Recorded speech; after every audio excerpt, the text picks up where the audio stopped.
अज़ीम इंसान, शाहज पारखू ऐं ख़ूबसूरत शाइर मरहूम ज़ैनुल आबिदीन कुरैशी जी ज़िंदगी ते नौजवान कहाणीकार अब्दुलसलाम थईम पारां तरतीब ॾिनल अहम डॉक्यूमेंट्री, जंहिंमें ज़ैन कुरैशी जे हसीन व जमील किरदार जा अक्स पसी सघिबा। दाई दोस्तनि सां सुठनि रवैयनि सां पेश ईंदो।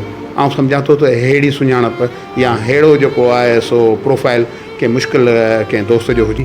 त ज़ैनुल वरी बि असांजी फैमिली में पैदा थिए उहो हिकिड़ो मालिक जो हिकिड़ो मौजूदो हूंदो, छो त ज़ैनुल फ़क़ीरी तबियत में हू वॾो अमीर हो, वॾो सख़ी हो। सुभाणे शाम 7 बजे जुंझार न्यूज़ HD ते ॾिसण न विसारी।